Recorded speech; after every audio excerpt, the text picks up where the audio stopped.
tomorrow on the panel. Hope you can join me then. Mā te wā.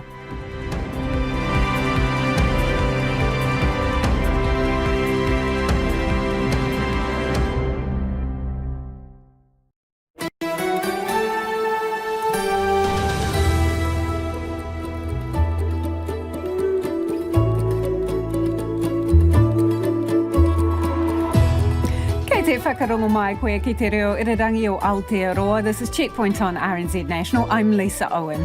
Haere ake nei, ram raids keep raining down on Auckland. Checkpoint investigates how much of the government's business fortification fund has actually been spent. A warm, wet winters forced Tūroa skifield to close for the week and cost more than 100 jobs. A minister's big dreams for supermarket reforms, including affordable shopping at the dairy. But when will it actually be a reality? Some children and teenagers are off school for months, battling the tail of COVID. The Irish are not so lucky, getting former Speaker Trevor Mallard as their ambassador. That's according to David Seymour. And do dogs actually cry with joy when they're reunited with their owners? Check us out live, Sky Channel 83.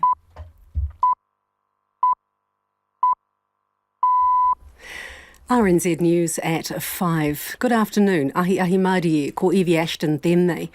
Only 5 Auckland stores have received upgrades from a $6 million allocation of funds announced 3 months ago to help victims of ram raids. The support fund was announced in May by the then Police Minister, Poto Williams. There are several ram raids each week in Auckland, as many as 7 in one night this week. Kalbesh Patel, whose dairy was ram raided, says he contacted the police about the fund but was told there's no application process. None of them has said that police have contacted them, or even their friends or their relatives that I know. So I haven't heard a single person who actually got contacted by the police. You can hear more about this on Checkpoint shortly. Consumer NZ says new and existing retailers will now have confidence they can get a reasonable wholesale price from the supermarket giants Foodstuffs and Countdown. The government has given the duopoly a year to reach what it calls substantial agreement with wholesale customers, or be forced to sell goods at fairer prices set by the incoming Grocery Commissioner. Consumers Chief Executive John Duffy says it's now up to the big two to play ball. It's all out in the open now. It's there for the supermarkets to see. I guess the choice is theirs now, whether they choose to undermine the direction of travel here or they get on board and make the most of it. The government says the regime still needs to go through the full legislative process, but the supermarkets can make the changes themselves at any time. Newly independent MP Gaurav Sharma has used the election of Parliament's new Speaker to make a fresh accusation against outgoing Speaker Trevor Mallard. Adrian Dudafe was sworn in this afternoon. Using parliamentary privilege, Dr Sharma said he'd approached Mr Mallard 2 weeks ago seeking legal support and was told that complaining about his colleagues would end his career. As he left the House, Mr Mallard angrily denied the accusation, and government ministers approached by RNZ weren't impressed either. Is there any truth to what he said? No. That you told him? I think it was one of the most solipsistic performances in the House that I've ever seen. Well, I don't even know what he was on about, to be honest. So I can't really give you an honest answer. It's certainly unbecoming of the occasion, and if he's got those issues, there's other ways of dealing with them. The number of red-stickered houses in Nelson has jumped to 134. 93 have been yellow-stickered and 149 white-stickered. Civil Defence Controller Alec Luverdes says finishing the assessments is the top priority. We indicated we'd be finished the second round by the end of Friday, and we're still planning for that. But depending on weather and depending on resources, we're still expecting some additional resources from around the country so we can boost that up. But we've probably got about 200 still to go. The Ministry of Social Development has launched a support payment via Civil Defence for those affected by the floods and slips. Crews are making quick progress on clearing some main roads at the top of the South Island. Waka Kotahi opened Rocks Road in Nelson in one direction this morning and will keep it open between 8 a.m. and 7 p.m. each day, but pedestrians and cyclists aren't permitted on the road. In Marlborough, Mayor John Leggett says State Highway 6 between Renwick and Rye Valley could open in the near future, but he says the road between Rye Valley and Nelson will still take a few weeks to fix, as will a number of local slip-ridden roads in Marlborough. The local Korean community is shocked there's a likely link between the children whose bodies were found in a suitcase and a migrant from their home country. An official at South Korea's National Police Agency has told AP the woman is a Korean-born New Zealander in her 40s, and the New Zealand police suspect she could be the mother of the children found dead.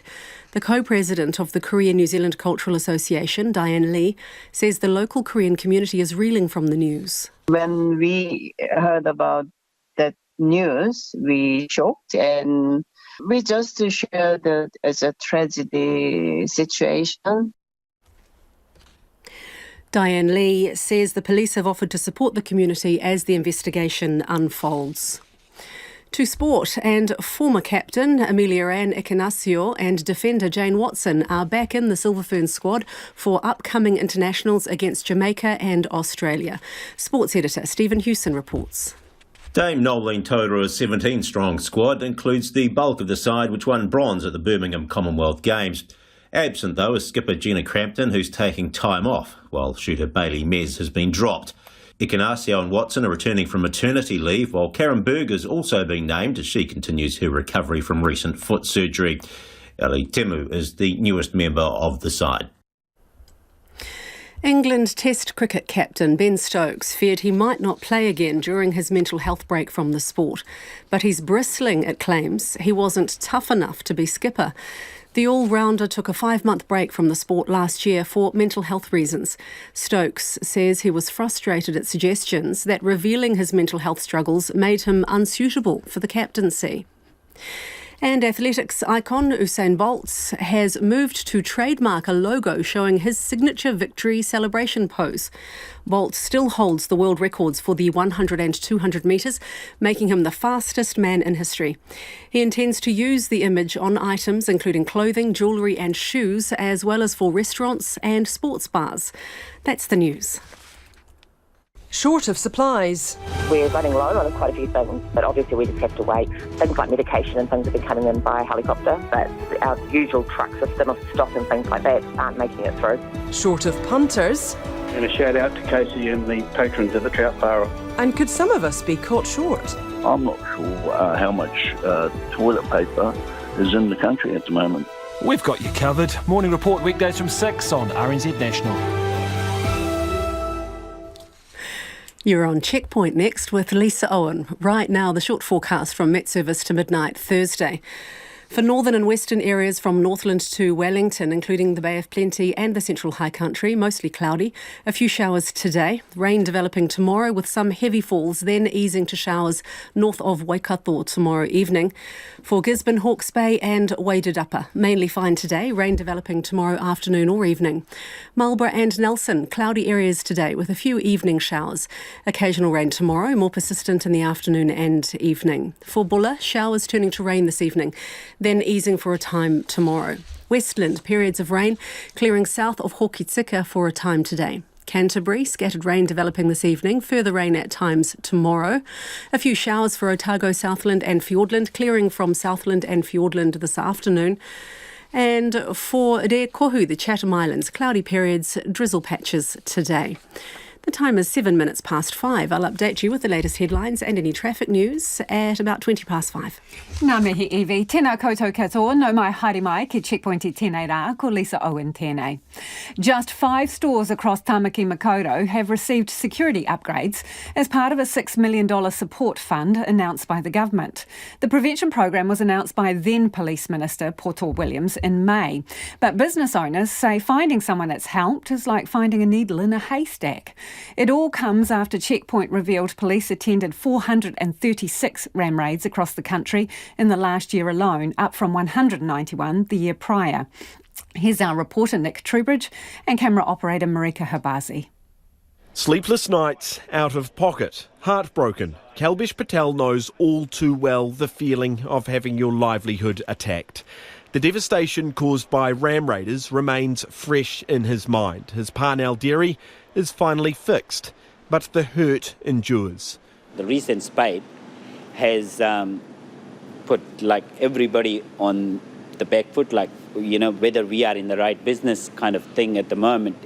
Every retailer might be thinking the same, that are we doing the right thing, and should we get out or should we stay? So yeah, it's really heartbreaking. In May, the then Police Minister faced business owners, their families and the media, promising help was on the way in the form of a $6 million prevention fund. But 4 months on, information obtained under the Official Information Act shows only 5 businesses have seen improvements in the form of fog cannons, sirens and alarms. Mr Patel and his colleagues remain unimpressed. It's taking way too long, that's the first thing. I haven't heard anyone who actually has got help yet, and it's been quite a few months already, 3 or 4. So it's taking way too long when you're trying to do something to help. When multiple shops getting hit every night and 3-4 months, none of the retailers get help, it really is not on. In the meantime, his store is effectively a sitting duck. He says he contacted police about the fund, but was effectively told discretion will decide and there's no application process. He has no idea who the lucky 5 are. None of them has said that police have contacted them, or even their friends or their relatives that I know. So I haven't heard a single person who actually got contacted by the police. In St Heliers, we stop in on Marpreet Singh, standing surrounded by bottles of fine spirits, a target for ram raiders who hit the cellar late last year. And we're still waiting for our front door, which haven't fixed yet. There's insurance companies, and it takes so long. It's like we talking again and like to the companies or when it's going to happen. It's like it's really hard, but we have to go through all this now. St Heliers is a hot spot for those using vehicles to smash their way into stores. There's the local superette that's been hit twice, and a local cafe and bar whose owner suffered a heart attack after his business was targeted. Mr Singh has a message for the perpetrators. It's just like 1 or 2 minutes for them, but for us it takes years to get there where we was before. And it takes so long. I think the government, they need to find a way, or they can give more education to the guys. They have to find out where we are wrong, like to keep those kids. I think we have to provide them better education, and we have to talk to their families. If they're suffering with anything, we need to help them if they need any kind of help. In Ōrākei, Ritesh Patel is one of the lucky ones. Local authorities ticking off bollards outside the front of his superette and post shop, targeted 3 times before he took over. But the bottle store next door's been hit 8 times. A bad time to be a retailer, Mr Patel says. Well, pretty much worried and scary with all these things happening, and there's no actions or control on it. We don't feel safe, to be honest. Police Prevention, Innovation and Change Director, Mere Wilson Tualafata, did tell us 11 more locations have been visited, with another 6 to get a first visit soon. Officers have given advice or completed surveys with about 20 shops. We also asked police exactly how much of that $6 million fund has so far ended up in the hands or in the shops of dairy owners. But after nearly a month of waiting, we still have no answer. Checkpoint requested an interview with police on Auckland's ram raid epidemic. They declined, noting steadying numbers compared to the April-May spike. Little comfort to the battling business owner. And you can check out the video for that story. It'll be on our web page. It is 12 after 5. Kia mau tonu mai. Stay with us. You're listening to Checkpoint on RNZ National. Like your thoughts on that one? Just 5 stores across Tamaki Makaurau have received security upgrades from that fund. Is that enough? Is it moving fast enough? 2101 on text or tweet us at Checkpoint RNZ. Supermarkets could be forced by the government to sell products to competitors at fixed prices if they don't do it themselves. The government's told the major players to open up their wholesale arms in a bid to make things easier on Kiwis' wallets. Here's political reporter Giles Dexter. The cost of living crisis is biting more than the winter chill. Grocery bills are not getting any easier to swallow. When money's tight, the first thing to go for me is the quality of my diet. Well, my budget from the start of the year has had to add like $50, $60 onto it from when I was budgeting at the start of the year to now. I can't afford to buy enough groceries for a week and not be hungry and not skip any meals. We need more competition. Currently, the two major supermarket chains control wholesale access. It's making it hard for a new player to set up in this market and for existing players to get a fair price. Commerce and Consumer Affairs Minister David Clark says if supermarkets don't open up their wholesale arms on fair terms at a fair price, the government will step in. If supermarkets fail to reach a substantial agreement with a retailer within 12 months, the new Grocery Commissioner could set the prices. Supermarkets would be well advised to lock in good faith wholesale arrangements on their own terms, since otherwise government will have no problem stepping in to do it for them. We will see a more competitive grocery industry one way or another. But David Clark is optimistic these measures won't happen, instead hoping supermarkets go down the more transparent and good faith route. I do not expect it to be very likely that we'll end up triggering many of these tools, because the incentives are on all of the people involved to sort this out sooner rather than later to make sure there is fair access to wholesale goods. It's something Consumer NZ has been crying out for months. John Duffy says the choice is now for the supermarkets to get on board. What the government's signalling to existing players that may want to expand or to new entrants is that they can do so with confidence, knowing that they'll be able to source groceries at reasonable wholesale prices. They can't do that today necessarily, but if the supermarkets move quickly, then they could. So the ball really at the moment is in the supermarket's court. The government knows the major supermarkets are raking it in. For much of the year, it's been reminding consumers that supermarkets make $1 million a day in excess profits. It's also for much of the year been saying it's putting supermarkets on notice. Today was essentially a confirmation of a confirmation it's already made. And National says none of this is making it easier for consumers right now. This is not going to bring down prices of groceries in our supermarket for mum and dad going out to Pack and Save or wherever today. The Greens say people can't wait for the supermarkets to make the changes themselves. Tūroa produces food for well above the population, and it is a national disgrace that there are people going hungry in a country that produces so much food. Online retailer Soupy isn't so sure it'll lead to lower prices. Founder Sarah Ball has been establishing her own deals with suppliers. I think forcing the duopoly to open up wholesale supply is actually putting more power in their hands in terms of the entire food system, and we become more reliant on the duopoly. All this still has to go through a full legislative process through Parliament, but it's hoped shoppers will see change before the rules take effect. Giles Dexter there, and we'll be speaking to the Consumer Affairs Minister, David Clark, just after 5:30. One of the warmest, wettest winters on record has put the skids on Mount Ruapehu's ski season and cost 130 workers their jobs. That's a third of the staff working on the mountain's two main ski fields. The off-piste weather has hit the natural snow on both Whakapapa and Tūroa ski fields, but has also made it hard to create machine-made snow. Tūroa is closed for the rest of the week, with the operators saying they'll need a significant snow dump to reopen. Mike Wiggins is the owner of TCB Ski, Board and Bike, Oawakuni, and joins us now. Kia ora, Mike. How's that mountain looking? Well, it's not looking well at the moment, but hopefully by the end of the weekend, well, we may get some, it's a bit cooler. And we may get some snow, much needed snow. I've been around the mountain since 73, and I've never seen Ruapehu as bare as it is at the moment, but it is what it is. We're only 500 kilometres away from all the South Island snow. So it's just the weather patterns. The big high was out onto the right hand or the east coast of New Zealand instead of the west coast. So we've got northerlies instead of westerlies. So unfortunately, not a lot of snow. Did you guys see it coming?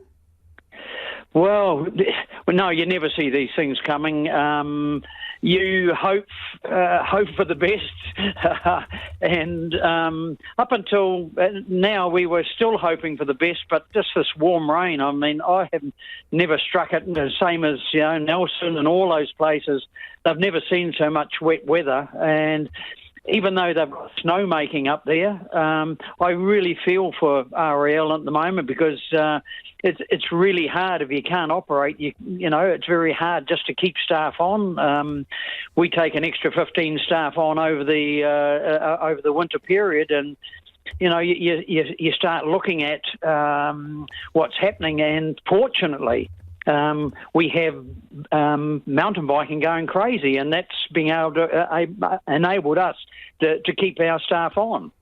So there's the thing, you've got the ability to diversify, right? The clue's in the name, ski, board and bike for you. Yep. But what about other businesses that are relying on the people coming for the snow? Well, fortunately, we're working with places like the Powderhorn Kings and other accommodation places with the transport providers and Visit Ruapehu, for that matter, to put up packages for people wanting to come and visit Aurukuni. So we're hoping that, you know, we did that last summer and over the COVID period, and that proved to be, you know, a winner for us all to keep people coming. The restaurants are still doing okay. It is hard. It's damn hard out there, but we've just got to keep the faith.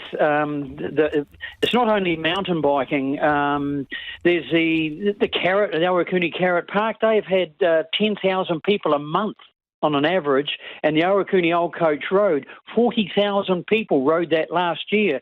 So people are coming not just for skiing and boarding, they're coming for the other things that Aurukuni have got.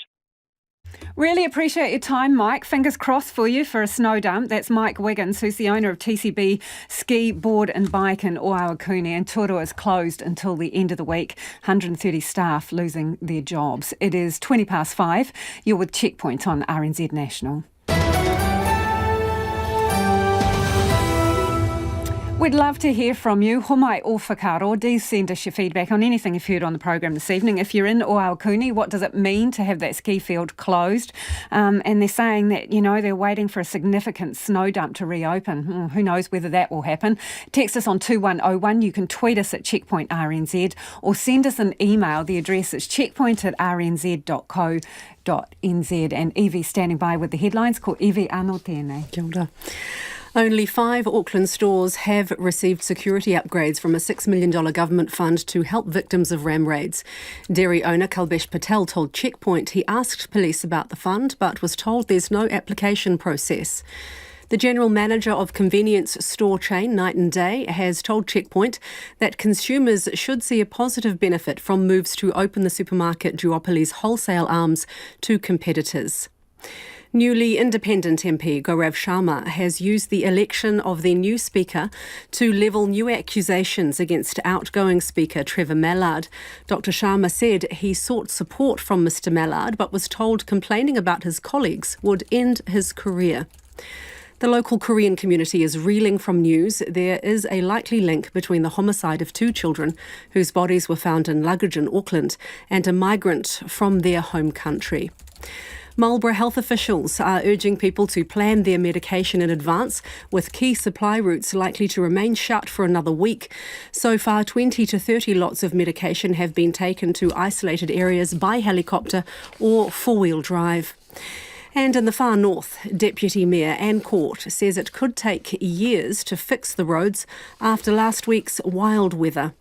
Those are the headlines. Looking at traffic in Auckland, there's a full closure tonight of southbound lanes on State Highway 20 from Puhinuhi Road to the connection with State Highway 1. At the top of the South Island, the State Highway 63 closure point has changed. The road is now open between Renwick and Leatham Road, but it's closed between Leatham and St Arno, and State Highway 6 from Hida to Renwick remains closed for travel. I will update you with the latest headlines and any other traffic news at 5:40. Kia ora rā, iho. Parliament gets Adrian Ruapehu as its new Speaker and Ireland gets Trevor Mallard as an ambassador. The controversial former Speaker officially stepped away from the job this afternoon, but he won't be out of work. Mr Mallard takes up the diplomatic role as New Zealand's ambassador to Ireland in January. Bad luck for the Irish, reckons ACT leader David Seymour, and he joins us now. Kia ora, David. Tēnā koe. Why the outrage over this? Well, I think, first of all, it's about values. Somebody who has misbehaved in ways that are pretty well rehearsed is now being rewarded with a pretty plum job, and I don't think that sends a great message to anybody in New Zealand about what sort of values our country should celebrate. It's just rewarding bad behaviour. How would you characterise his appointment? It's a mistake. It's unfortunate for Ireland, and it's again showing the rotten internal workings of Labor that seem to be becoming more exposed. It's hard to imagine what he has over her or what she thinks she owes him, that she did not get rid of him during the false rape accusation scandal, kept him on for a year, and instead of letting him ride off to the sunset, has given what must be a fairly easy ride as a diplomat in a country on the other side of the world. The Prime Minister has said today at least 3 of the last 5 speakers have gone on to similar postings. She's right, isn't she? It happens frequently that senior MPs, speakers, they're rewarded with positions like this. And there's no objection to that. Annette King, for example, is our High Commissioner in Canberra, which is by far our most important diplomatic relationship. And as a citizen, I feel perfectly comfortable knowing that Annette King is there. People say Phil Goff may be our High Commissioner to London, and I think personally that would be a great appointment. But here's somebody who is in the supposedly politically neutral position of the Speaker, who managed to get 48% of New Zealand disapproving and only 17 approving. A 3-to-1 negative approval rating is worse than Donald Trump. It's pretty hard to do that when you're in a supposedly non-political, non-partisan position. But this guy managed it, and for a very long rap sheet and bunch of reasons.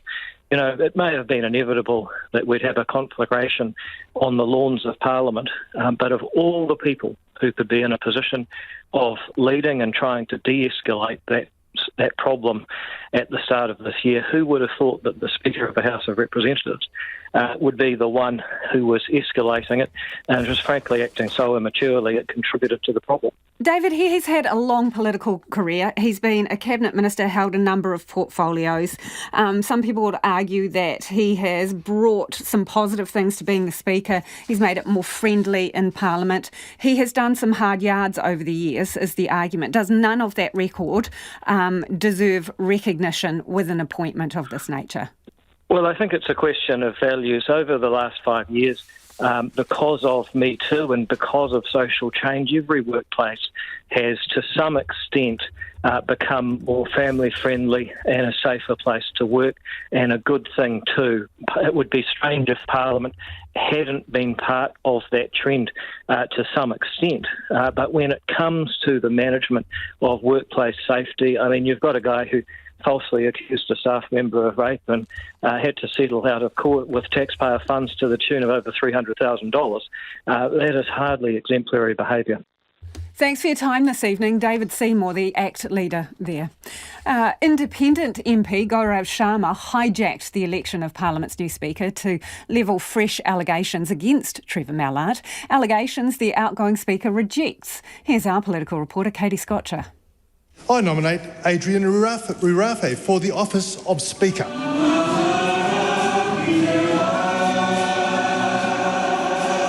Adrian Ruapehu elected Parliament's new Speaker. He replaces Trevor Mallard, who's leaving Parliament later this year to take up a diplomatic posting in Ireland. MPs were given a chance this afternoon to congratulate Mr Ruapehu on his election and acknowledge Mr Mallard's 5 years as Speaker. I think we can get some useful tips about what not to do from the last 5 years. National has disagreed strongly with you on many of your actions and statements over your time as Speaker, and that you have lost the opposition's confidence. Mr Mallard, farewell and good luck, and thank you for your incredible work. But it was Gaurav Sharma who got the final say.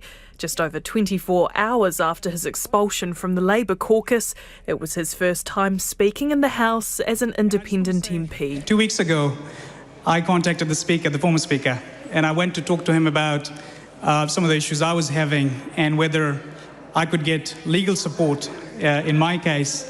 But the Speaker said, well, you know, if you raise anything about a Labour colleague, any challenges, it would be the end of your career.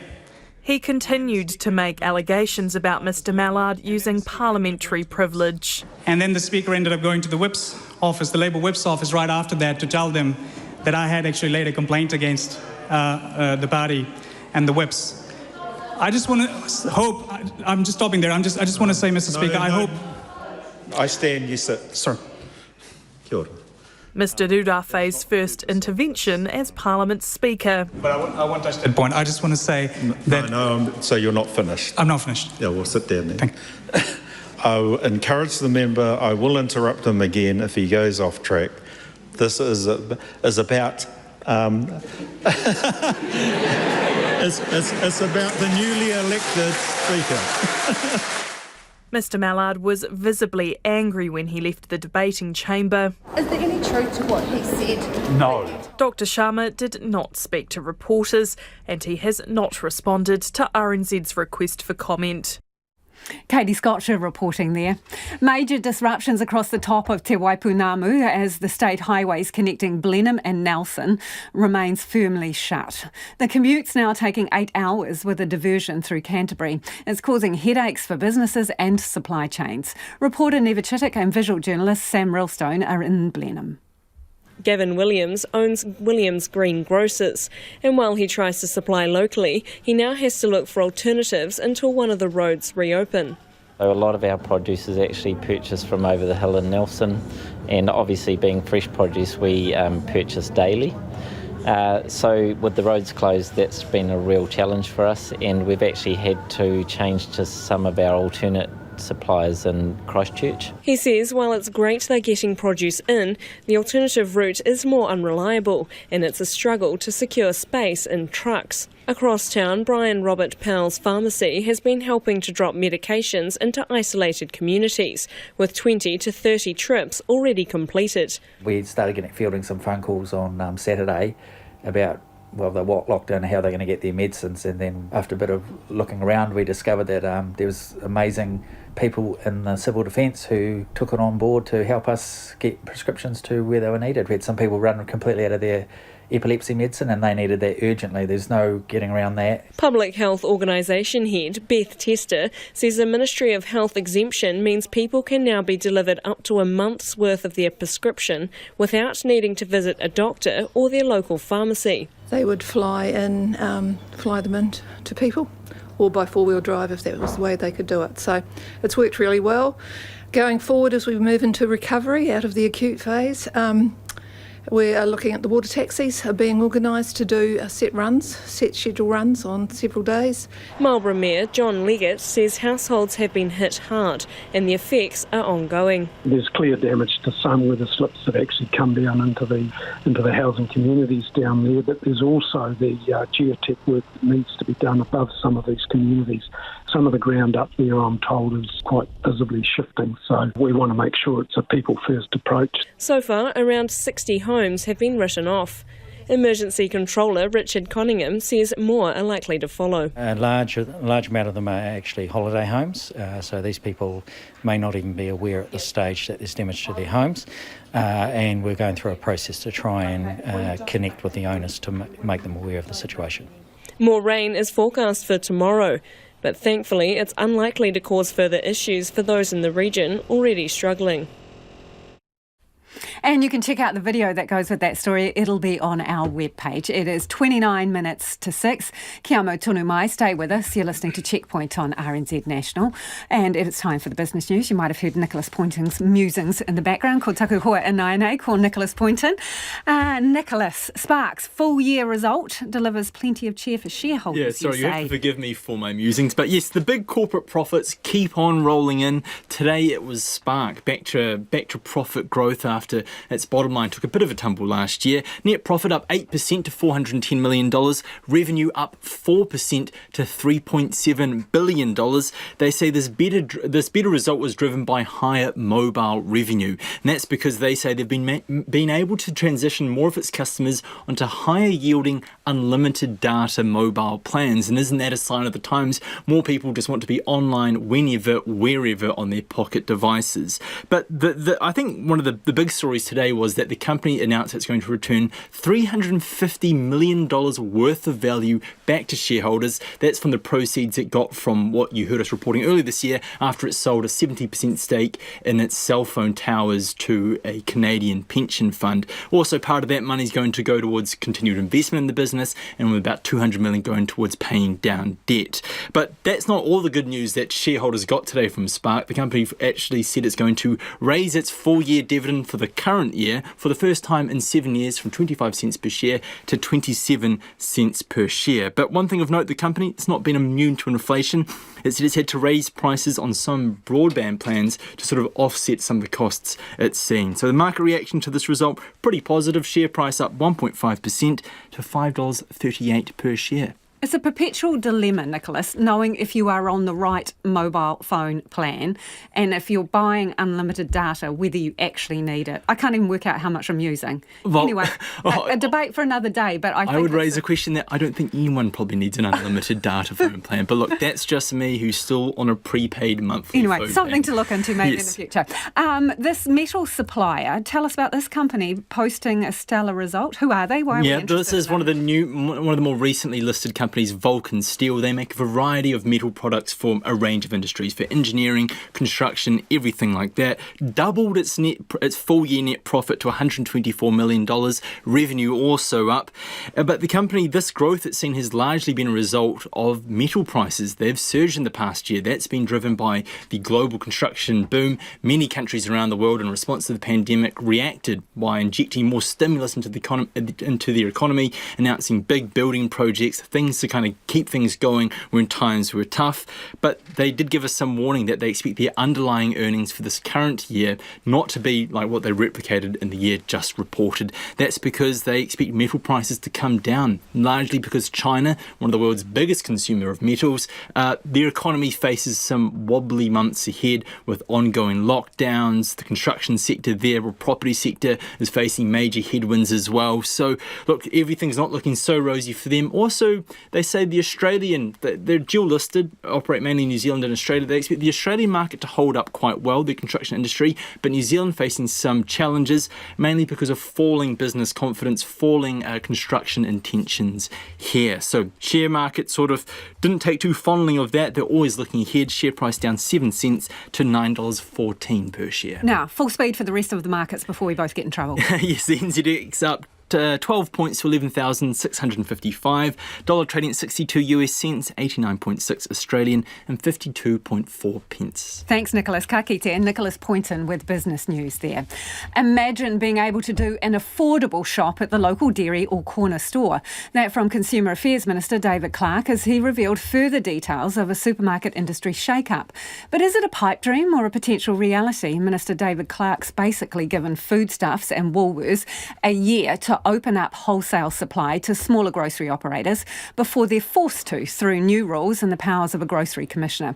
The aim to create more competition and drive prices down. Ko taku manuhiri anai called David Clark. The Minister joins us now live. Minister, I think a few people could have been bowled over with a feather when you asked them to imagine an affordable dairy shop. Do you really think these changes will make that happen? Good evening, Lisa. Yes, I do. I know that improving competition improves prices. And I can remember when I was a kid that, you did wander down to the local dairy and buy a lettuce and a tomato as well as a bottle of milk that you needed because it wasn't out of this world prices. They were able to stock the range and they were able to get reasonable prices, never as cheap as the supermarket, but actually more affordable, and you could find the range that you wanted at your local store, and I think we could be there again. How long before we get back to the good old days? Well, I think these things won't happen perfectly overnight. We've seen the supermarkets roll back some of their prices for a while, but we're talking about changing the structure of the market here. What we are saying, and you covered it in your intro, that there are various timeframes along the way where we need to see progress from the duopoly. That starts the day the bill passes. Actually, there'll be a quasi-regulatory regime in place where they have to consider all requests to access wholesale in good faith and give a timely response, amongst other things. And in fact, then there are stages on the way after that where the Commerce Commission can intervene if it's not seeing progress towards actually having all the nuts and bolts in place to make that happen. Okay, let's unpick some of that detail. And while I think about the next question, can you move around because your cell phone's got terrible reception, Minister? Oh, and we want to hear you. That's okay. That's okay. Do you anticipate that every corner store or dairy or competing supermarket will be offered the same wholesale deals through this arrangement? Look, the arrangements that are there as a backstop give the Commerce Commission discretion as to what it puts in place. What I really expect is that it won't come to this. The supermarkets themselves have said they're opening up wholesale. I know they've run expressions of interest processes and they've had quite a lot of interest already. You know, the warehouse has spoken publicly about looking to see whether it moves in. Smaller players in the market are very interested in expanding, and we've even seen some interest from offshore.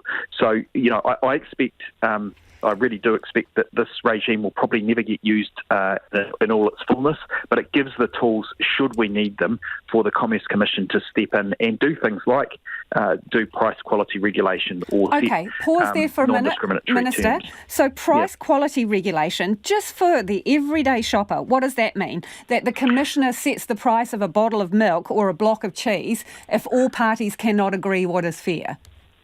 Yeah, and I will say again, Lisa, probably there'd be a few stages before you got to that point, but understand. But this is the ultimate, right? This is the ultimate in the stick part of carrot and stick. So let's be clear about what powers are available. Could they set the price of individual groceries if there's no agreement? Typically, in the price quality regulation space, they would look at margins and specifications around which range might have certain margins applied to it and what a reasonable return would be. There'd be steps to be taken before that around transparency and so on. And look, non-discriminatory terms is another option that's available to them, which is just basically supplying the same prices to whoever comes through the door. So there are a wide range of tools and in fact any others that they think might be useful to bring to the table, and it will be at their discretion and it will be on the basis of their expertise in regulatory economics. Okay, a couple of people have got in contact while we've been talking. Sean wants to know why there's been no prosecutions, and Sean says, quote, nothing says knock it off like a $50 million fine. Yeah, I do know the Commerce Commission, for example, has 3 inquiries underway around the use of covenants and leases for anti-competitive purposes. That's one of the laws we've already passed as a part of this piece of work. They are monitoring very closely the behaviour in the market already, as we've set an expectation for them to do. Okay, and the other one is you're giving them a year, way too long, some listeners reckon. Yeah, well, as I say, it won't be a year. There are steps laid out that the supermarkets have to take. From day one, the Commerce Commission, once the bill's passed, it will have the ability to intervene if they don't think things are happening. They can take stages then if they want to. But actually, again, the wholesale access piece is something the supermarkets say themselves they're working on, and I think they'd be well encouraged to get on with that, to do it on commercial arrangements on their own terms, because otherwise the government is saying very clearly today that we will have no problem stepping in to do it for them. Thanks for your time, Minister. That's David Clark there talking about, the shake-up of the supermarket industry. It is 19 minutes to 6. You're with Checkpoint on RNZ National. Coming up, the long tail of COVID is stinging some students. And Homai Ofakaro, love your feedback on anything you've heard on the program this evening. Do you reckon we're going to get to a place where shopping for your groceries at the dairy is sort of on par with the supermarket, given these changes to regulations? Let us know your thoughts, 2101 on text, tweet us at Checkpoint or Checkpoint RNZ, or email checkpoint@rnz.co.nz. Anea iwi mina pita pita kōrero. Kia ora. Consumer Affairs Minister David Clark says he expects today's shake-up of the supermarket industry will create more competition and drive prices down for consumers. He told Checkpoint that smaller local stores used to be a place where it was possible to do an affordable shop, and he hopes that can be achieved again. ACT leader David Seymour has told Checkpoint that the appointment of Trevor Mallard, the controversial former Speaker, as New Zealand's ambassador to Ireland is a mistake. At least a third of children placed in state care in the second half of last century ended up serving a prison sentence. The Royal Commission of Inquiry into Abuse in Care heard today that for Māori, the figure was higher at 42%.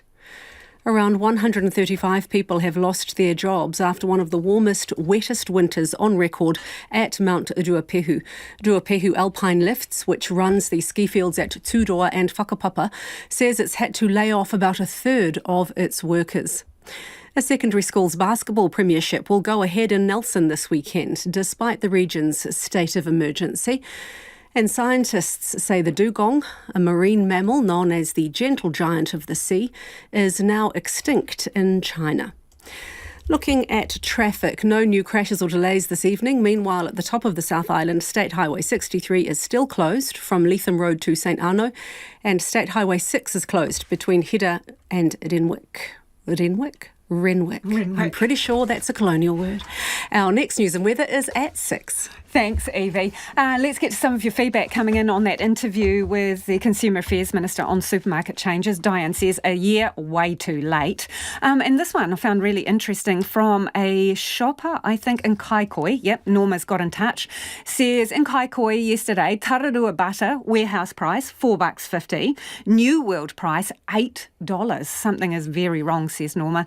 Consumers will soon become more savvy and start shopping outside the foodstuff countdown duopoly. Rowan reckons nothing's going to change as a result of this. Absolutely nothing will come from this, aside from more of our taxes being used to pay useless public servants' wages. Do keep your feedback coming, 2101 on text or tweet us at Checkpoint RNZ. A third of children who were placed in state care have ended up serving a prison sentence. For Māori, it's nearly half. The data comes from research tabled before the Royal Commission into Abuse in Care today. Māori News reporter Jamie Tahana has more. The inquiry has heard regularly about a pipeline from state care to prison. Boys' homes that were criminal training grounds. Teens recruited into gangs from care homes. Foster children forced to steal to survive. It's the experience of Dr. Rawiri Waretini Karena, who as a teen in the 80s was sentenced to 10 years for murder.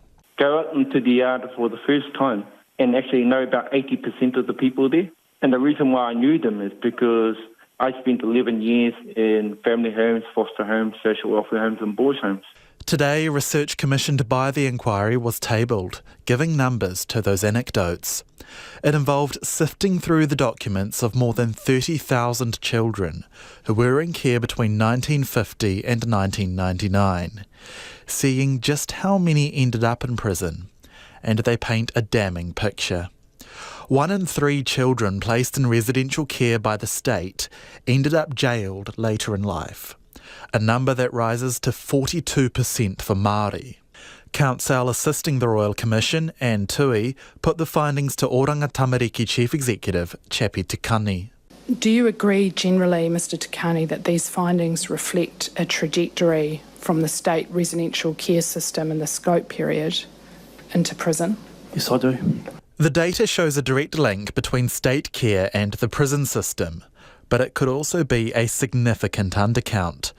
The state has already conceded its record keeping was so bad it doesn't know just how many people went through its care system, let alone were abused. Dr. Rawiri Waretini Karena says the numbers are probably higher still for Māori. He says the Royal Commission process is fast showing the stolen generations of Aotearoa.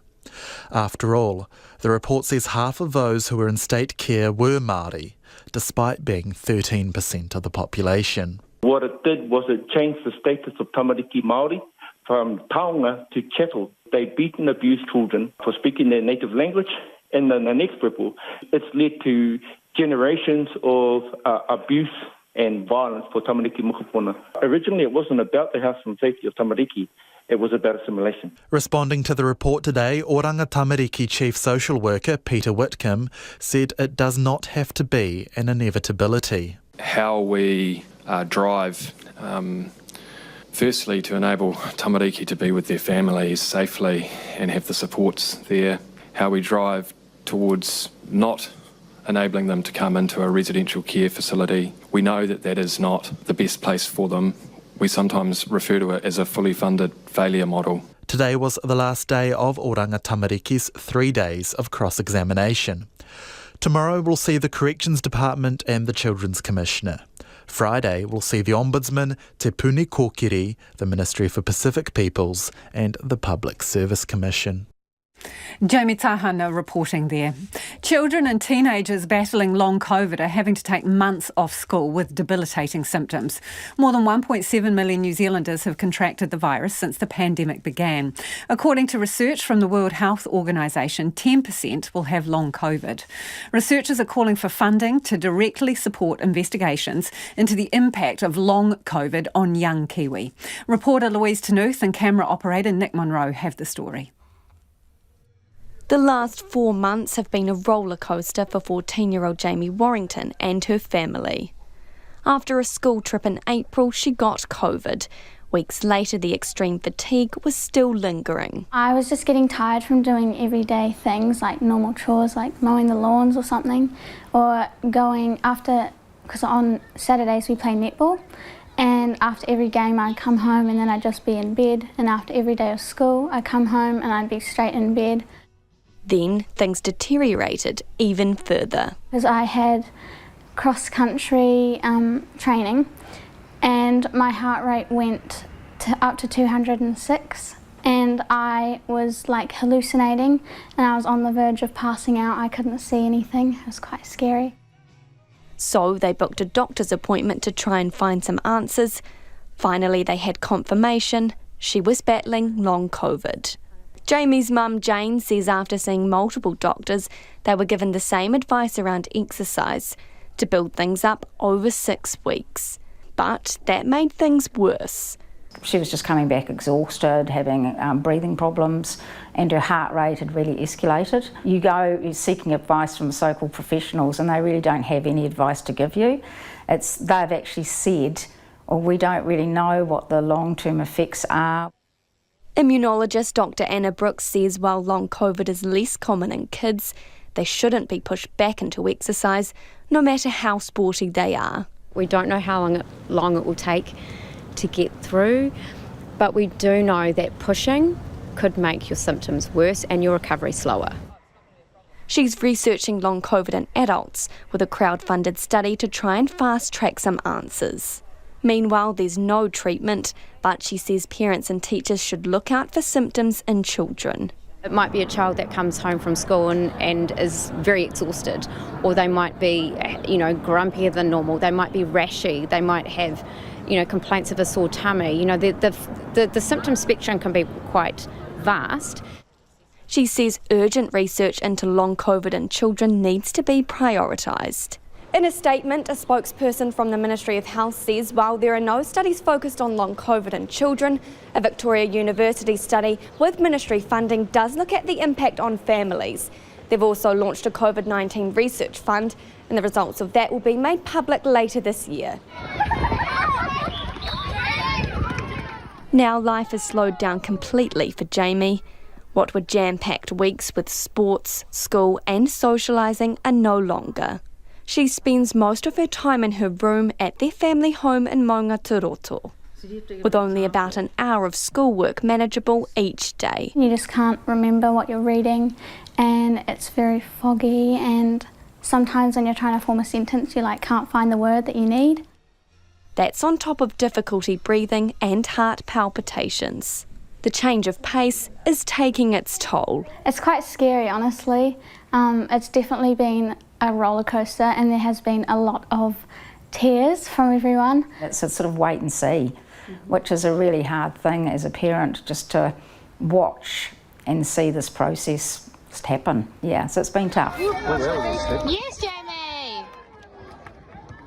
Jamie's desperate to get back to school at Automatia High for Term 4, with crucial assessments piling up, and to slip back into her role as captain of the netball team. Until then, it's more rest on the cards. She has this message for other sporty teens. Just be careful after you have COVID. Don't get back into things quickly because it's really dangerous. And the video version of that story from Nick and Louise will be on our website. Now, in breaking news, the New Zealand Defence Force has received reports that a soldier who was on leave has been killed in Ukraine. The soldier was on a period of leave without pay at the time and was not on active duty with the NZDF. There'll be more on this in the news at 6. It is 8 minutes away from 6. Kia mau tonu mai. Stay with us. You're listening to Checkpoint on RNZ National. The local Korean community is shocked. There is a likely link between the homicide of 2 children and a migrant from their home country. The Associated Press is reporting a relative of 2 children whose bodies were found in luggage in Auckland is likely in South Korea. An official at the National Police Agency told AP the woman is a Korean-born New Zealander in her 40s. She arrived in South Korea in 2018 and New Zealand police suspect she could be the mother of the children found dead. Amy Williams reports. Auckland Korean leaders are fielding calls from concerned members of their community about the recent discovery. Diane Lee is co-president of the Korea New Zealand Cultural Association. When we heard about that news, we shocked and we just shared it as a tragedy situation. She contacted the police to express concern and willingness to assist any investigation. The police offered to support the community as the investigation unfolds. If our community needs any support, they will be happy to support us. So that's really, that's great. Korean community leader Joy Kim runs safety education programs spanning road rules to family violence through the Asian Safety Education and Promotion Charitable Trust. She says the community is awaiting more information and praying for those involved. A few of, leaders, we contact each other and we started praying because no idea what can we say, what can we do. Ms Kim says knowing migrants from Korea are highly educated is adding to the shock. This one is quite shocked because it's a New Zealand migrant. I understand that people are quite high educated. A human rights lawyer, Tony Ellis, says extraditing a person from South Korea who's believed to be linked to a criminal case in New Zealand will be simpler if they are not a citizen of Korea. He says if the person is a citizen of South Korea, the country may refuse. Joy Kim says the community is willing to help the police with the investigation if needed. Anytime they need help, then we can help and involve that. But issue is quite, so shocked. What can we say? The New Zealand police declined to comment on the investigation.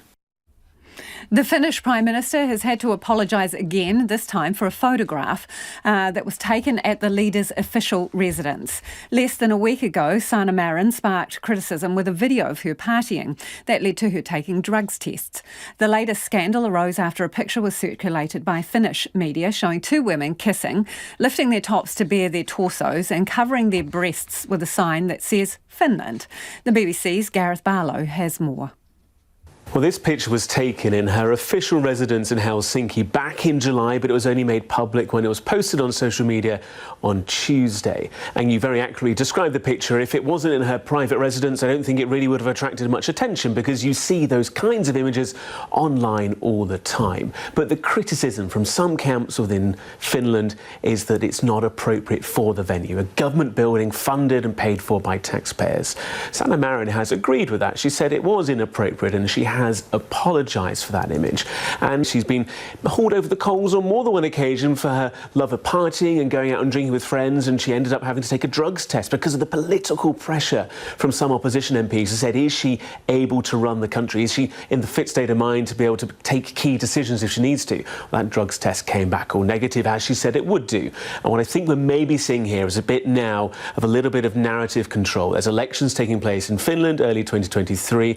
I think now she's getting getting this apology out, saying it's inappropriate, to try and make the story go away as fast as possible so she can get back to the big geopolitical issues that are surrounding her, namely Russia. What I think we are seeing here is the start of a shift societally, because many people now who are in power and responsibility grew up with the internet, so therefore they've got that footage, those clips, those selfies, whatever, that maybe some other demographics don't have. And that stuff is now slowly percolating onto the internet. And I think maybe in 2, 3, 4, 5, 10 years' time, there'll be less of a ruckus, less of a rumpus, because other politicians, other people, CEOs, whoever, will have had similar content out there. And people turn around and go, well, it's no different to what we were doing. Gareth Barlow from the BBC there. Let's get to some of your feedback before the news at 6. On the subject of Trevor Mallard taking up a role as ambassador in Ireland, this person says, leave Trev alone. He's weird and quirky but quite harmless. He'll love it in Ireland and they'll enjoy having a beer with him. Someone else says, David Seymour is right, it shouldn't be Mr Mallard at all. I propose that David Seymour should be the new ambassador to Ireland. Then we won't have to hear his whining. On the subject of supermarkets and the changes, the detail of the changes announced today, how will these changes drive real change when the Fonterras and Tegels have monopolies on their sectors, says this listener. Another person says there's only one way this will go. Governments running food outlets. Socialism, and it'll never work. We've read this book before, Short Memories. Another person's got in touch to say David Clark has rocks in his head if he thinks corner stores are going to pass on wholesale cost savings to consumers in their entirety. All they do is fragment the issue across a far larger number of small independent retailers. And another person's got in touch to say, how does all this intervention fit into an open and free market? Not the only person texting us about that. We live in a capitalist model, says another person, or has something changed and I've not been told? The minister has no commercial acumen or experience, they say. Another piece of feedback on that, dairies will take the profit and run. No way that they will pass it on unless they are also monitored by the Commerce Commission, says this listener.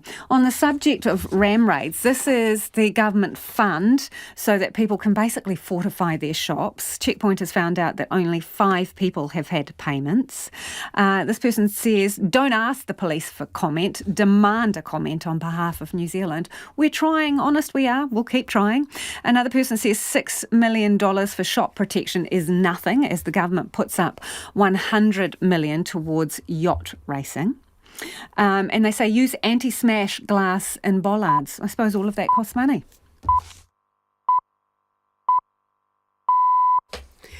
RNZ News at 6 o'clock. Good evening. Kia ora tātou, ko Evie Ashton tēnei. The Defence Force says it's received reports a New Zealand soldier on leave has been killed in Ukraine. It says the soldier, who was on a period of leave without pay, wasn't on active duty with the Defence Force at the time. It says it's trying to find out more information about the death and will work closely with the soldier's family to offer support. The 2 major supermarket chains have been told to secure good faith wholesale arrangements with smaller retailers at fair prices. The Commerce and Consumer Affairs Minister says if they don't move quickly enough, a regulator could set the prices for them. Here's political reporter Giles Dexter. If wholesale customers aren't able to reach a substantial agreement within a year of the regime being in place, the government will force fairer prices through its new grocery commissioner. David Clark says it's unlikely this will be triggered as the incentive is on supermarkets to sort access out sooner rather than later. The regulatory regime still has to go through the full legislative process at Parliament, but Dr Clark says the supermarkets themselves should be making the changes now. The National Party says it's broadly supportive of the government's move, but its Consumer Affairs spokesperson, Andrew Bailey, says it won't provide immediate respite at the checkout. This proposal today will not help mum and dad going to the supermarket and buying groceries. It's going to take a year to come into play, and what we'd like to see is much more action around reducing the cost of living for ordinary New Zealanders who are going about their lives every day. The convenience store chain Night and Day says today's announcement will result in more certainty for shops outside the Countdown and Foodstuffs umbrellas. Only 5 Auckland stores have received upgrades from a $6 million fund launched 3 months ago to help victims of ram raids. The fund was announced in May by the then Police Minister, Poto Williams. There are several ram raids each week in Auckland, as many as 7 in one night this week, and the number throughout the country this year is soaring. Kalbesh Patel, whose dairy has been ram raided, says he contacted the police about the fund but was told there's no application process. The disbursement of the funds is at the police's discretion. Mr Patel says he has no idea who the lucky 5 are. One of the warmest, wettest winters on record at Mount Ruapehu has cost about 135 people their jobs. Ruapehu Alpine Lifts, which runs the ski fields at Tūroa and Whakapapa, says the lack of snow and a big drop in the number of visitors have had a significant impact on its operations. Tūroa has been particularly hard hit and is now closed. The company says it's had to lay off about a third of its 405 workers, some of whom are now looking for jobs in the South Island. It's pinning its hopes on good spring snowfall, something Ruapehu is known for. Prescriptions of controlled drugs are about to go digital. Electronic prescriptions for some are already available and have become increasingly used in the pandemic. Health Minister Andrew Little says this existing service will also apply to controlled drugs like morphine by the end of the year. What we're doing now, in addition to enhancing that, is for classified drugs, which would otherwise require a monthly prescription on a piece of paper. That's now part of the e-prescription service, so that will help. The government says the changes will cut administration costs for medical practices and help people who find visiting a doctor to get a prescription difficult. The United Nations says at least 8 children have been killed in flash floods that swept away houses in central and eastern Afghanistan this week. The UN Children's Agency says more are missing. It says it's deploying response teams to provide aid to thousands of people who lost their homes, livestock and crops. Several Japanese politicians have pledged their support for Taiwan during a 2-day trip there. From Tokyo, here's our correspondent, Thisanka Siripala. Japanese legislators are calling on Taiwan, the US and the international community to work together to counter China's increased military assertiveness towards the democratically ruled island. The parliamentary group and Taiwan's president agreed to continue to deepen cooperation in the field of security and technology. The Japanese visit also coincides with US State Governor Eric Holcomb's visit to Taiwan. China, which considers Taiwan part of its territory, has denounced the visit by Japanese legislators. Japan and Taiwan do not have formal diplomatic relations. And the Far North Deputy Mayor says last week's wild weather has left the district's roads looking like an earthquake zone. Highly unstable slips have kept State Highway 1 closed through the Mangamuka Gorge. Wakakotahi says there are 5 major slips under the road and many others from surrounding hillsides that have covered the highway in some areas. Anne Court says the damage is profound. We have other local roads that are closed due to slips. And we had State Highway 1 that was closed due to floods. So we're not in a very good position up here in the far north. Anne Court says it might take years to fix the roads as engineering crews can't get started until some slips stop moving. In sport, the Black Caps will take plenty of confidence into their tour of Australia following their success in the West Indies. Arriving home tomorrow, they have a week before heading across the Tasman for 3 one-day internationals. New Zealand have never won an ODI series in Australia. The player of the series in the Caribbean, spinner Mitchell Santner, says it'll be nice to lock horns with Australia again. We've had some pretty good games, especially in New Zealand. Obviously haven't played the series for a little bit now, so to get that back going is something we're all looking forward to. We obviously played a lot of cricket, but you know the week at home will be nice to get the lads freshened up, ready to go for another Chapel Hadley series. New Zealand lost by 71 runs in their last ODI in Australia just before the start of the pandemic in 2020. The squad for Australia will be named tomorrow. And former captain Amelia Ann Ignacio and defender Jane Watson are back in the Silver Fern squad for upcoming internationals against Jamaica and Australia. Dame Nolene Taudua's 17-strong squad includes the 12 players who won bronze at the Birmingham Commonwealth Games, except for shooter Bailey Mess, who drops to the development squad. Ignacio and Watson return from maternity leave, while Karen Berger has also been named as she continues her recovery from recent foot surgery. El Temu is the newest member of the squad. That's the news. Tonight on Nights, more poetry is up for grabs on this week's Hump Prize, this time by Gregory O'Brien, Siobhan Harvey and Amy Lee Wicks. Simon Morris reviews The Conference, a historical drama about the bureaucracy behind Hitler's final solution. And a story of silver linings, a virus carried by varroa mites which just might help beekeepers take on another scourge of hive society, deformed wing disease. It's on Nights of me, Brian Crump, after the news at 7 on RNZ National. You're back with Lisa Owen on Checkpoint next. Right now, the short forecast from Met Service to midnight Thursday. Northern and western areas from Northland to Wellington, including the Bay of Plenty and the central high country. Mostly cloudy, a few showers today. Rain developing tomorrow with some heavy falls. Then easing to showers north of Waikato tomorrow evening. Gisborne, Hawke's Bay and Waded Upper, mainly fine today. Rain developing tomorrow afternoon or evening. Marlborough and Nelson, cloudy areas today with a few evening showers. Occasional rain tomorrow, more persistent in the afternoon and the evening. Bulla, showers turning to rain this evening, then easing for a time tomorrow. Westland, periods of rain clearing south of Hokitika for a time today. Canterbury, scattered rain developing this evening, further rain at times tomorrow. A few showers are forecast for Otago, Southland and Fiordland, clearing from Southland and Fiordland this afternoon, so you should be all fine now. And for Kohu, the Chatham Islands, cloudy periods, drizzle patches today. The time is 8 minutes past 6. I'll update you with the latest news headlines at 6:30. Ngā mihi e ho. No mai hoki mai, this is Checkpoint, ko Lisa Owen tēnei. Convenience store chain Night and Days pledging to pass on to customers savings it makes through wholesale grocery deals with the two big supermarket chains. The government's revealed today that Foodstuffs and Woolworths basically have a year to open up wholesale supply to smaller grocery operators before they're forced to through new rules and the powers of a grocery commissioner.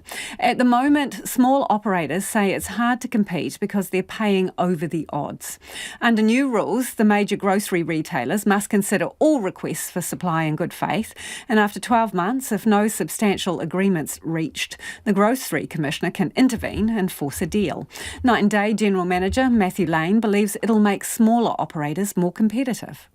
It gives us security of supply, which is a primary component of what we haven't had in the past. But it also allows us to get products at a more competitive rate, which allows us to pass those savings on to consumers rather than being absorbed by the duopoly. Yeah, so where do you get your goodies from now? We get a number of lines through Progressive, which is the Countdown chain.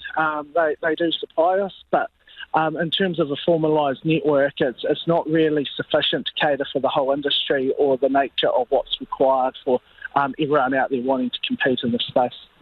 Do you anticipate under this new regulation that you, the corner dairy, some other small supermarket operator, that you are all going to get the same wholesale price from one of these chains? Or how do you think it's going to work in practical terms? Well, I don't think it's necessary everyone gets the same price, but I think hopefully what it does reflect is everyone's intent and investment in the industry and the size that they are within it. I don't think it's a case of going, we now have one price for XYZ in New Zealand, but it is going, hey, these people trying to grow and drive cheaper prices in the country, they've actually got some of the tools they need to be able to actually commit to that.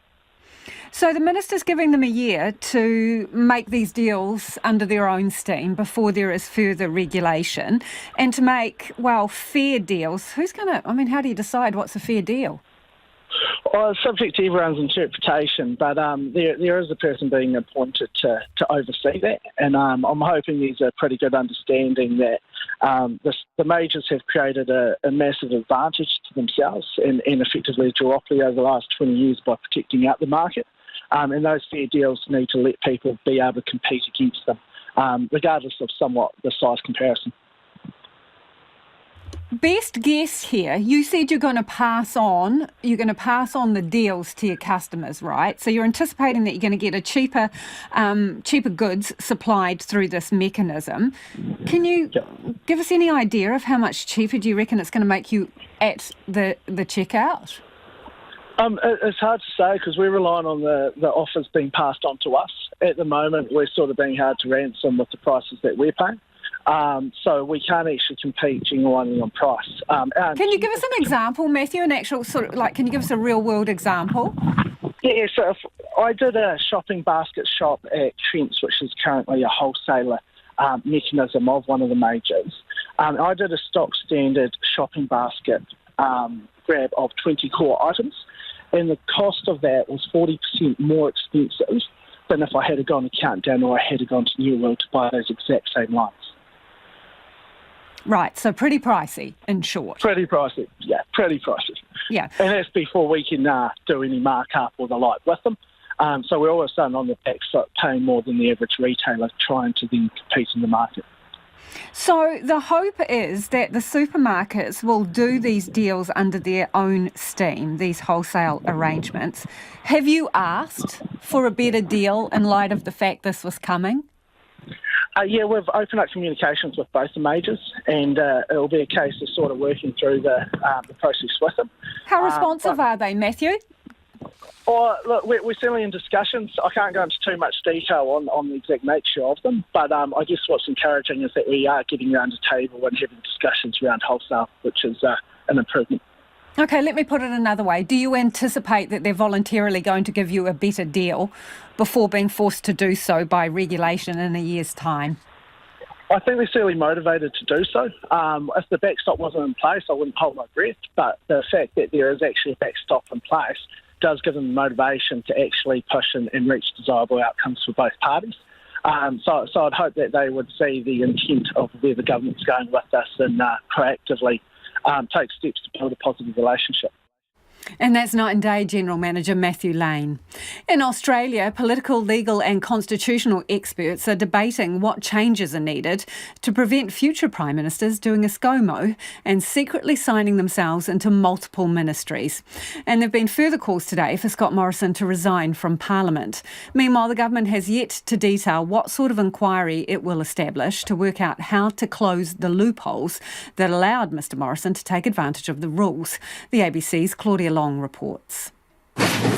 Morning. Whatever form this inquiry takes, Prime Minister Anthony Albanese clearly wants a lot of questions answered. Why this occurred, how it occurred, who knew about it occurring, what the implications are for our parliamentary system. While a prominent lawyer will lead it, it's not clear if the inquiry will have the power to compel witnesses to appear or if it'll be holding hearings in public. Dr Mary Crawford from the Queensland University of Technology wants it to tackle issues around transparency and accountability. The inquiry will need to find a way so that we know who relevant ministers are, because after all, you cannot hold someone to account if you don't know who they are. While the Department of Prime Minister and Cabinet has now been directed to help make sure any future ministerial appointments are published, she wants some stronger rules. We know that many members of the Cabinet didn't know this was happening. We know that departmental secretaries in the public service didn't know this was happening. I mean, the level of secrecy for this behaviour was just extraordinary. We really need to find some ways of ensuring that, yes, all of these appointments need to be revealed to everybody. We have to have something that says this cannot happen without public acknowledgement or an exposure to public documents. Dr Jill Shepherd from the Australian National University says Scott Morrison's multiple ministries have raised questions about what kind of political system we want. It would be a real shift for Australian politics if we take that opportunity away from politicians. If we start writing down everything, that's a real change to how we govern in Australia. We do have a very convention-heavy system. We do have to really ask at the moment what kind of future political system we want. And she says setting any conventions in stone could be a case of be careful what you wish for. Any future government would be probably, in dangerous territory if they start restricting what they can do, if they bed some of these conventions down in writing, that will have consequences for them in the future. It was the kind of flexibility that a government requires when they are dealing with rapidly changing events, and the problem here was the secrecy. The Solicitor General has recommended putting new appointments on ministry lists, department websites and in the Government Gazette. Those fairly minimal suggestions that the Solicitor General has made are easy to implement through statute. They don't have to go through constitutional change. The Greens are demanding the inquiry be given the powers of a royal commission. Senator David Shoebridge is the Justice spokesman. That means powers to compel the production of documents and, critically, to compel the production of witnesses. But Dr Jill Shepherd says that won't necessarily help. I think we could turn this into a bit of a kangaroo court and have it drag on for a long time. I don't know that that's necessarily going to be useful. The Department of Prime Minister and Cabinet is also conducting a separate investigation into the appointments. And that report was from Claudia Long. It is 6:17 and you're with Checkpoint on RNZ National. In the 6 months since Russia invaded Ukraine, cities, towns and villages have been flattened. And the UN estimates at least 12 million people have been forced from their homes. As the world marks today's anniversary, there's still no end to the war in sight. The ABC's Isabella Higgins reports. Back in February, residents in the West Ukrainian city of Lviv were preparing for the worst. Men, women and teenagers were learning how to shoot in the local school basement. No one knew at the time, but these were some of the last moments of peace in Ukraine. On that day, I met Taras Rostovich. Then he was a 52-year-old IT manager. He was signing up for Ukraine's army reserves in Lviv. Worry about the future of my sons, my wife, and that's why I'm here. As we said goodbye, he shook my hand and told me he had a bad feeling about what was to come, but he hoped he was wrong.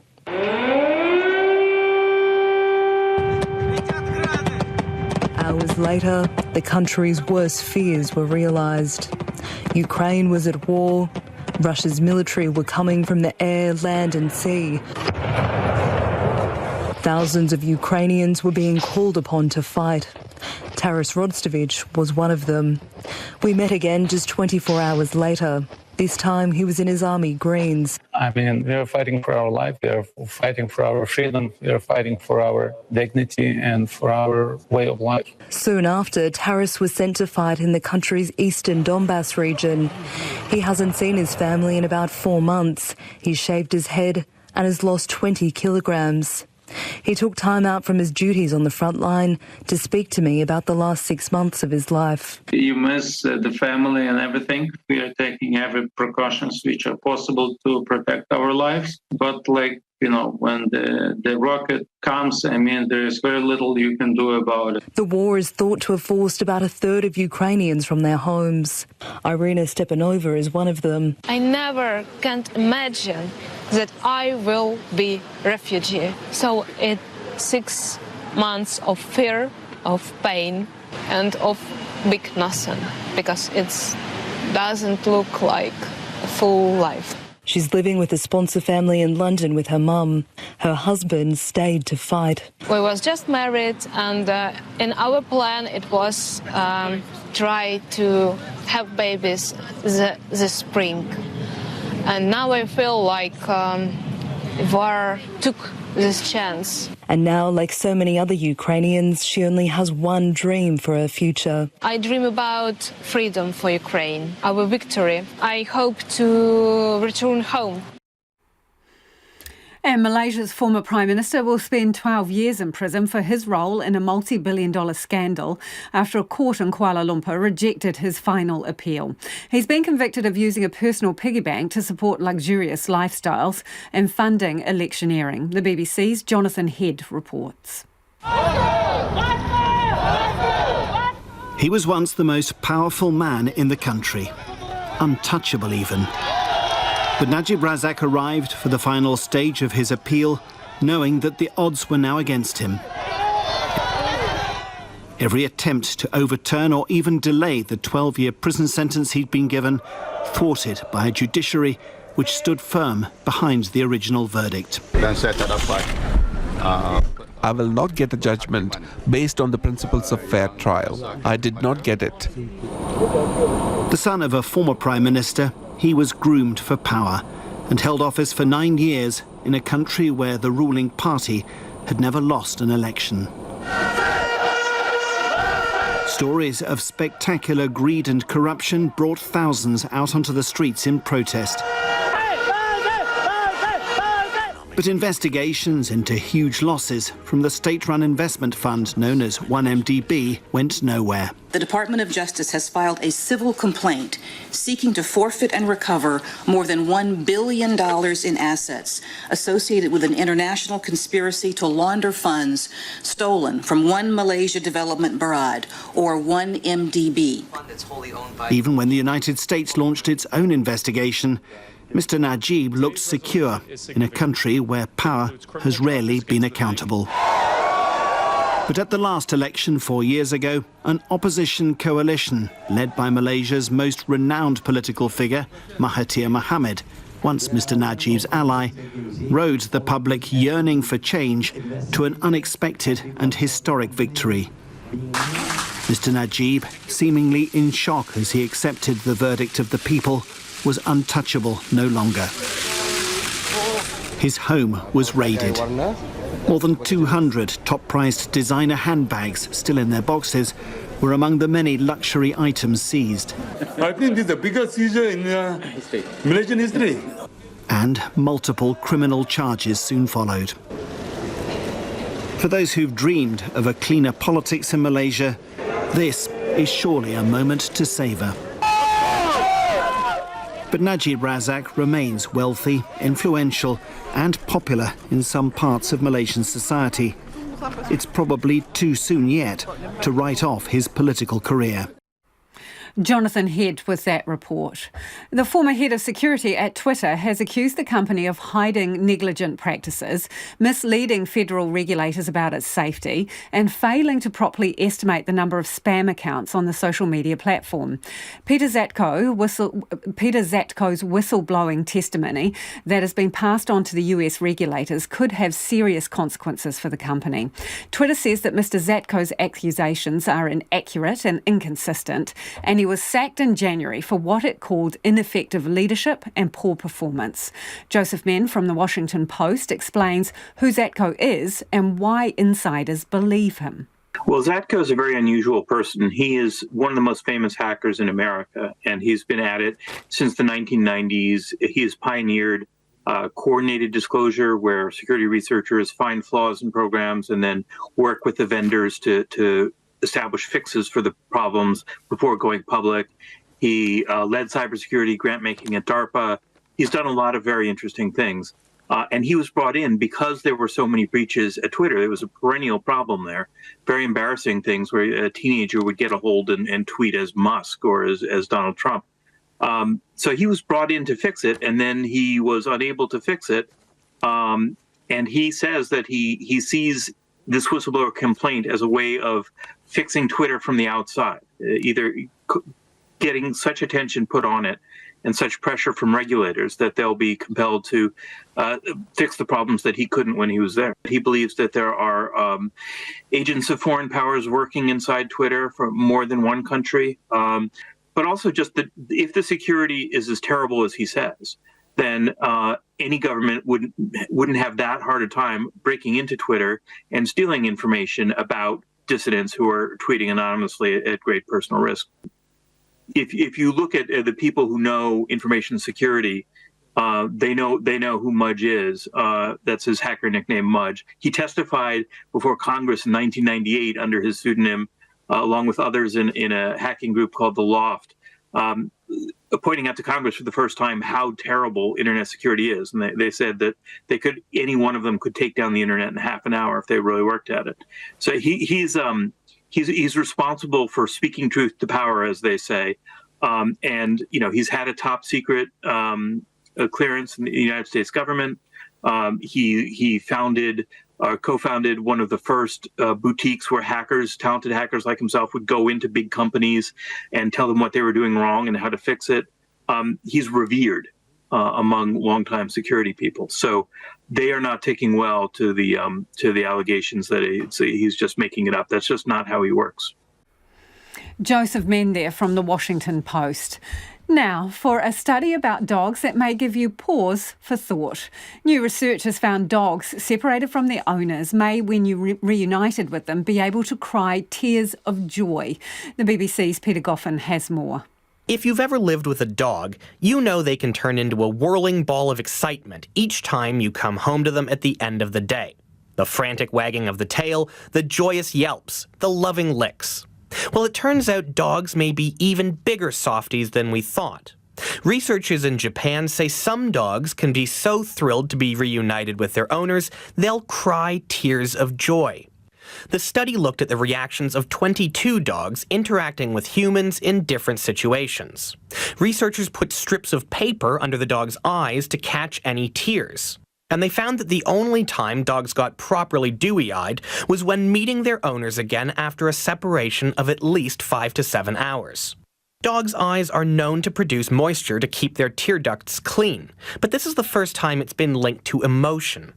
Researchers say dogs' visible displays of emotion could be part of what makes us bond so closely with them.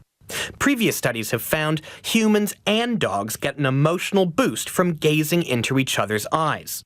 Dr. Rachel Casey is a canine behaviour scientist. A lot of dogs value food, they also value play, but they also really value social attention. So they have a rise in oxytocin, which is a chemical that we all produce during social contact. So other researchers have found that actually increases with eye contact with people. Those loving looks boost oxytocin levels in humans too. It's the same chemical that mothers produce during childbirth. So when you hear someone say, "My dog is my baby," maybe the sentiment isn't so far-fetched after all. I'm heading home shortly to gaze into my dog's eyes. But before then, some of your final thoughts on snow. This listener says, this is the warmest year of the rest of our lives. Skifield should be actively planning for climate change, as all of us should be. Tūroa is closed for the rest of the week, and more than 100 people have lost their jobs because there just isn't enough snow. This person says, I was at Tūroa last weekend and it was a charming break from city life. Lovely walks, crisp, fresh air, delicious pizzas and toasties. You're really selling it to us here. Oh, and don't forget the now traditional chocolate eclairs. Boom, chocolate eclairs. Had a great time with the family despite no snow, they reckon. And on the supermarkets, last word on this one, listener says a big player that wanted to open online only with a delivery and pickup service would be well serviced in New Zealand and New Zealand wide. Good point. Thank you for all your feedback. Now, just remember the Late News team, they'll keep you updated throughout the night. And if you missed anything from the program, you can find us, Checkpoint, on Spotify, Apple, or wherever you get your podcasts from. Good to listen back to a few things. Ko te kaupapa tuatahi a pōpō, and tomorrow from 5 a.m, first up is going to be speaking to the Deputy Prime Minister Grant Robertson about what the government's warning to supermarkets is actually going to do to the price of potatoes. They're going to go up or down. I'd tune in for that one. 5 a.m. tomorrow morning. Kaua e wariwari te Aotearoa I a mātou kōrero. And don't forget, we've got heaps of great videos and stories on our webpage. Do check it out. Have a great evening. Kia pai tōpō. We'll catch you again tomorrow. RNZ News headlines at 6:30. Kia ora tātou, ko Evie Ashton tēnei. The Defence Force has received reports a New Zealand soldier on leave has been killed in Ukraine. The Green Party says a government ultimatum forcing supermarkets to sort out wholesale deals as a step in the right direction, but argues a long-term plan is needed to make food more affordable. The Otago Regional Council is to look at the environmental impact of the Clyde Dam. And Ukraine is marking 31 years of independence from the Soviet Union and 6 months of war with Russia. Those are the headlines. Our next news and weather is at 7. This week on Our Changing World, I speak to Dr. Taniela Lolohea about his research into low-temperature plasma jet technology and how to help future Pacific students in science. It's about creating a culture that students can feel safe to explore. Follow Our Changing World on Apple Podcasts, Spotify or iHeart, or join me, Claire Kincannon, Thursdays and nights, just after the 9 o'clock news, here on RNZ National. Kia ora, Claire. And I'm Brian Crump, getting ready for another night on RNZ National. It's Wednesday night, of course. Claire's program is tomorrow night. And my first guest after the news at 7 is Antoine Foundin, who is a scientist who has found a little silver lining in the varroa mite. If you know anything about beekeeping in this country, you'll know that the varroa mite has done a lot of damage to hives.